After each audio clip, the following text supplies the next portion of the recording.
my name is Elizabeth Warburton and I'm here today with Property 118. I'm very excited to be interviewing the award winners from the UK Property Investor Awards 2022. Now to my left, I've got the lovely Saif. He is from SDGB Properties and they won Trader of the Year. Saif, thank you very much for joining me. Thank you very much for having me, Lizzie. So, we're going to start right at the beginning.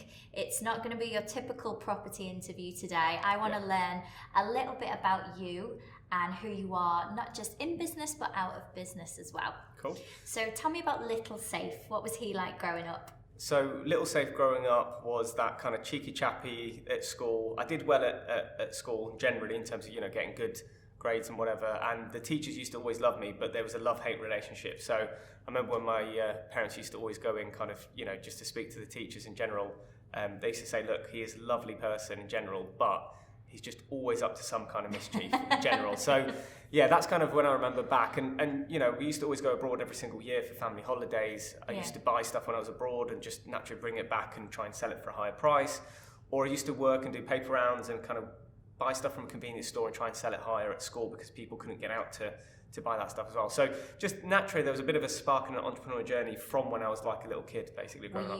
Were you like the local sweet dealer in the playground then? Yeah, sweet dealer. I sold a lot of things, but sweets was one of them. Yeah. And what about going into high school? Did you go to university as well? What was the next step? Yeah, so I went to high school and then obviously did my sort of A-levels. Worked hard to try and obviously get into pharmacy. I have no clue why I picked pharmacy, but I did. Okay. You're 17 and you kind of pick I guess something to go into, and it was just pharmacy. So I did a 4-year degree. It was with my masters as well included, and then I went on after that to do 1 year of training. So it was kind of a 5-year master's degree plus training. And I worked hard, I worked hard to try and get a first because I put my mind to it. Yeah. And not that, it has any relevance today, but it was just something that I thought, if I put my mind to it, let me just try. And did you do it? I did it, yeah. Amazing. I did. Amazing. So then where did property come from? It's obviously very different from pharmacy. Yeah. So my dad, just taking you back, so my dad was a London landlord. Okay. So he was sort of your typical, he had a business in London, but also just bought properties. It was just a natural thing for him to do. Loads of his friends and stuff, his friends owned a few estate agencies on Edgware Road. So he bought lots of properties around Marble Arch, Edgware Road, those kind of areas, pretty prime locations.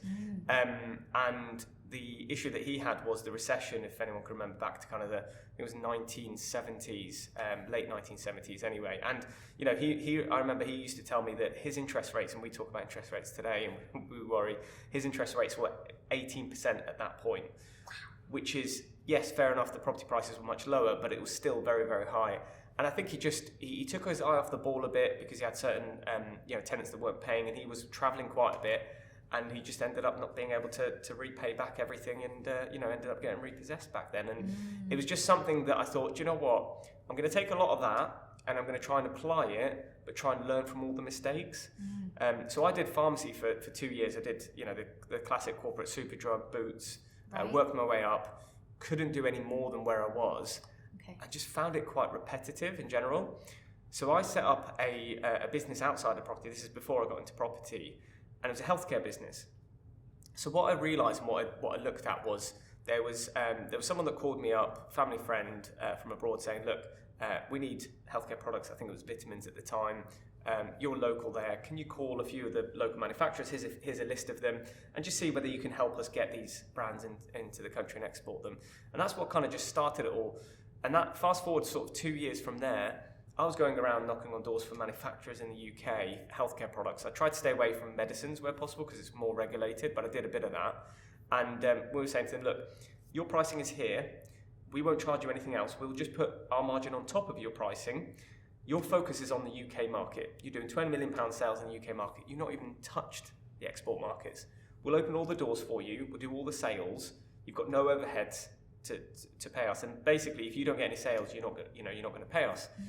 And it only took one of them, I think I had 9 no's, it took one of them to say yes to me. And fast forward, I think a year beyond that, and I think we did 800-900 grand in sales for them. Wow. And we turned over, I think it was just under 100 grand commission from that kind of 1 year. And that that was a kind of spark into business for me, really. Wow, that's an incredible story. So then from that 100 grand, what was your first kind of step then into property? What was your very first deal? Very first deal was, right, we've made this money. I looked at things long term and thought, do you know what? This is quite a commoditized market, i.e. Costs are going up, but also the price is coming down because there's so many more products coming into the market, and I could just see margins dwindling. So I thought the best thing to do really is start to reinvest that money for the long term. I could have done the classic, being young, having a bit of money, going out and spending it, but I thought, no, let me be quite sensible with this and delay gratification. I looked at Manchester as an area, and this was because I did my training in 2015 in Manchester. Okay. Nothing more than that. Yeah. So I was right in the city centre of Manchester, and I was driving by and walked by a few areas, and I saw Salford Quays in Manchester, and I thought, wow, all these cranes, all this development work going on. And I looked and inquired about all the prices, etc., and it was quite expensive, even back in 2015. And funny enough, people were talking about recession back then and don't buy property. Look where we are now in 2022. But yeah. I kind of looked at it and thought, do you know what? I don't want to buy a new build. Let me look for something that's second-hand. And there was a building not too far from Salford Quays. It'd been built 2007. It already got all its new build premium taken away. Right. And I ended up inquiring about that. The property got sold to someone else at 110,000 that I was looking at, and it was, I think, the week after that, I was a bit upset about the whole thing because I really put a lot of time and effort into it. And the agent called me back, and he was like, "Just to let you know, someone just called us to let us know that they're migrating back to China and they're looking to sell their flat. It's not on the market, but you viewed a similar one. There's no viewings taking place on this. Are you interested?" I said, "Okay, how much is it?" He said she'll take 93,000. Wow. And that was it. It was just a 2-bed flat with parking, and it's been rented out since. I've owned it since, really. Brilliant. So you still got that now? Yep, still got that now. Paid 93 for it, and now it's worth 150. And I did no refurb, nothing. I just tenanted it from day one. That's lovely. Yeah. So you sit on it and wait. Absolutely. And it does happen. Yeah. Okay, so let's move on now to the award. Yeah. You were up for Trader of the Year, then into the final, and then you won. Yeah. Tell us about the deal that won. So this is this is not our typical deal, right? This is something that was completely out of the scope of what we would normally do. But in property and in business in general, you've got to look at opportunities quite widely and assess everything in its own merit. So I'm going to take you back to COVID. So we had everything happening during COVID, and everyone thought the world was going to end. We had someone that came to us through the cash buying company. So we've got a cash buying company called Property Buyers today. So they came to us and said, "Look, we know you're cash buyers. You can work quickly on stuff. This is a bit of an anomaly, but it's a 3.5 acre piece of land. It wasn't too far from us, probably about an hour drive from us. Would you buy it?" And we said, "Okay, we're gonna look at it." They had it on the market for 2 years prior to when they came to us at £1.2 million. Okay. Couldn't sell it. I think the agent overvalued it probably by 200 grand or so. And they came to us and said, "Look, we're going through a divorce. We just need it sold within a month." But we were like, "Well, we can't do ground investigations. We can't get searches. We can't do all this." They said, "Look, just give us a price that works for you to buy it within a month." So we went back to we looked at it, I said, and I genuinely just looked at it on face value, and I thought, had outline planning for 26 houses that was expiring in another 12 months, approximately. So no full planning, but outline planning for 26 houses. Did a quick calculation on GDV, etc. And I went back to him and said, "Look, I think we could pay you 475. I appreciate it's not high, but that's what we can pay you if you want a guaranteed sale." And he just snapped my hand and said, "Yep, let's go for it." Wow. So we ended up getting a bridger on board that was going to lend us 100% of the purchase price, as long as the RICS valuation was, as long as the purchase price was 50% of the RICS valuation, right? So if we're paying 475, the RICS valuation needs to be double that, essentially, in order for them to lend us the whole money, because that gives them a bit of comfort and confidence. So anyway, we did the RICS valuation. RICS came back at 975. We thought, brilliant, okay, great stuff. So that was a line of defence for us, that we knew we were on the right track, and B, all we had to put in was stamp duty, which was a lot of money at that point. I think it was 16 grand just for stamp duty alone, plus frictional costs and stuff. So we put in, I think, total 30 grand into that deal. Okay. We bought it. So great, we bought it. We thought we were onto a real winner. So we were then looking at, what do we do with the land, right? We were thinking about, do we go for full planning and then sell it? Do we kind of build it out ourselves? All sorts of stuff went through my mind. Mm-hmm. Now, just to build up the picture, we're in 2021. There's a bit more positivity. The market's starting to flow, so everything was a lot more positive. So we thought, do you know what? Let's look at things holistically. I then looked at things and thought, do you know what? From my perspective, if a 2020 scenario happened again like COVID, I would not want to be developing this out right now. Absolutely. Yeah. As much as it looks great, it's not something that really we want to do. So we decided we're going to trade it, so we're going to sell it. We didn't go in for plan, we didn't do anything to it. We just decided we bought it, we got it the right money, let's give it to someone else at the right money so they can basically develop it out. So we contacted loads of house builders around us, etc. What we did though, which was the crucial thing for us, we went to an auction house and said to them, we want you to list it, we're going to do a sale under auction terms, but don't run it in auction. So we used auction as a hook. So when someone came to us that we were in direct contact with and said we want to buy it, we said to them it's got to be done under auction terms and conditions. Okay. It kind of weeded out the time wasters from the non-time wasters. Clever. And clever. I think originally we listed it for 775 guide price. We ended up agreeing something at 800 grand. And then it was a case of, look, we need longer than, I think it was 28 days for the auction terms and conditions. We need longer. We ended up saying to them, look, just give us a price again of what you can complete on it within 28 days, and it was 750. So we traded that on at 750,000 to someone that then went on to develop it.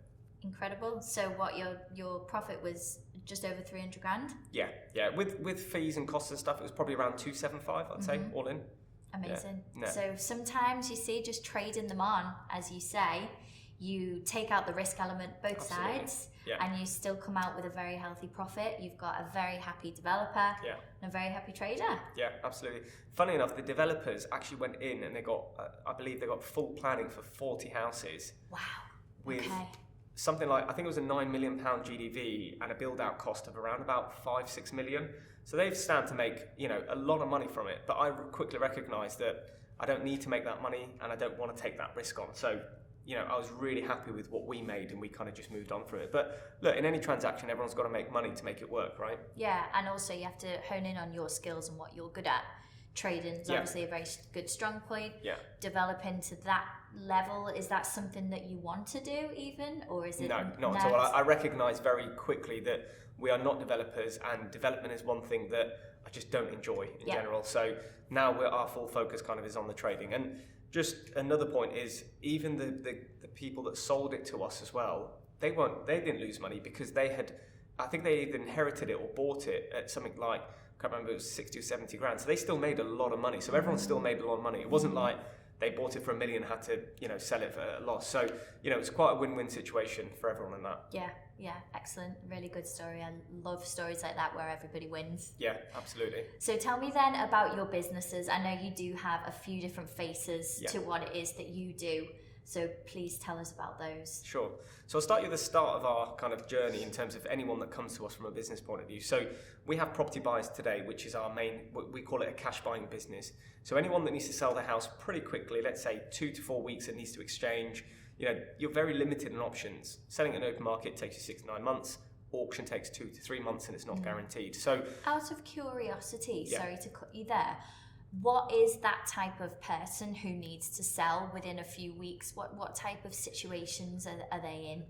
So before pandemic, during pandemic, and now we've seen that situation and circumstance change. I've had someone in 2021 call me up and say, I want to sell this house because I want to go buy crypto.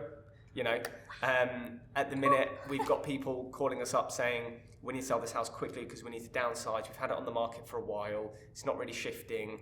Or we might get more problematic properties like tenanted properties where an investor can't buy it because it doesn't meet the stress test or the yield, and an owner-occupier can't buy it either, and it kind of sits in no man's land. So anytime there's a situation where you can't sell it on the open market, for example, for whatever reason, you normally come to us, or you want to immigrate, someone's died, unfortunately, you've inherited it and you really need that money for something. So there's all sorts of situations that people would usually come to us. Okay, great. So then continue on with SDGB. So that's kind of our purchasing arm, if you want to call it, and that's kind of a trading entity in its own right. We then look at it from a point of view of, well, do we then hold that property? Yeah. So is that investment property, or do we trade it?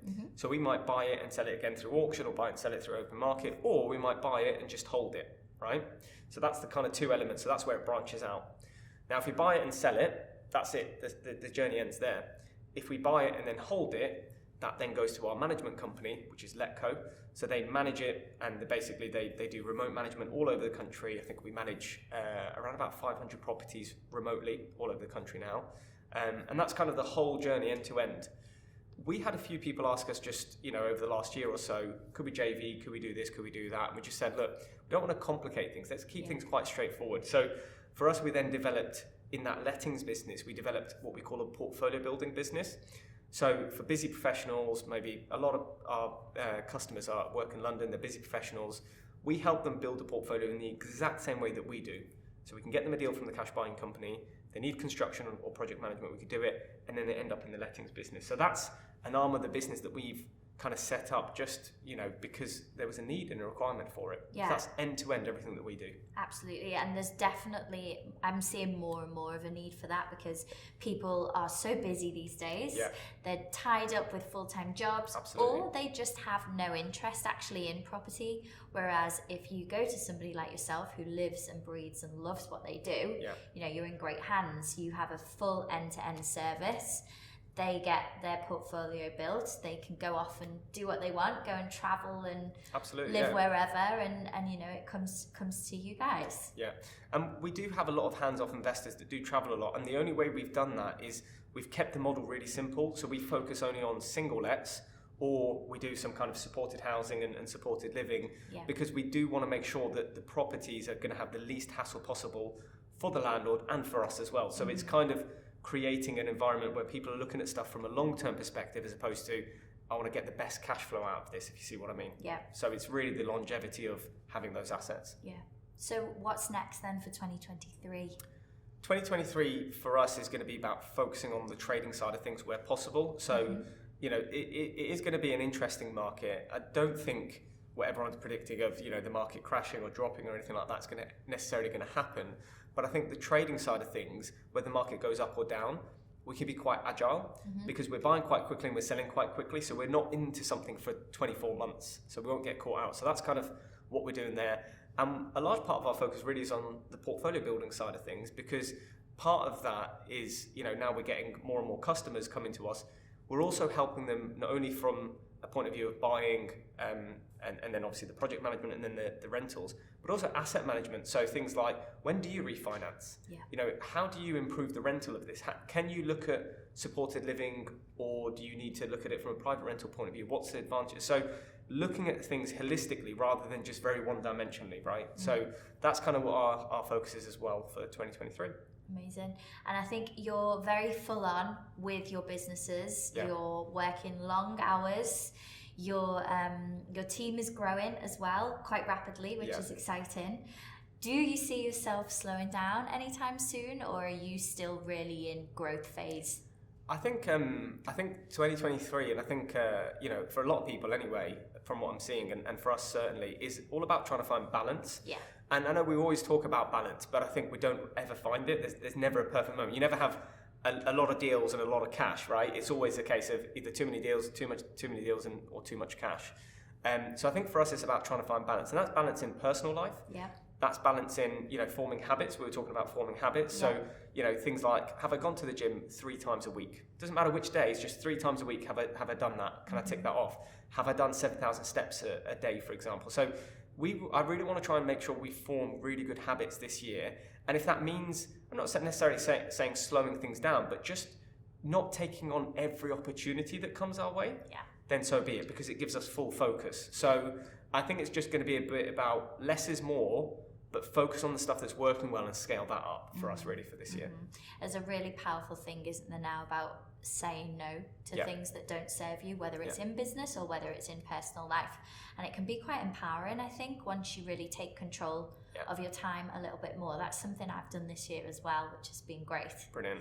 And what about, Saif, outside of business then? What do you get up to? What do you like doing? So I like travelling, to be honest with you, and that's something that, again, because we've been I have travelled quite a bit, and I think I mapped it out to, off the top of my head, 31 countries the other day. Lovely. I think I'm on about that, actually. Oh yeah, right. Yeah, and I want to really try and get to 50 in the next kind of 5 years, really.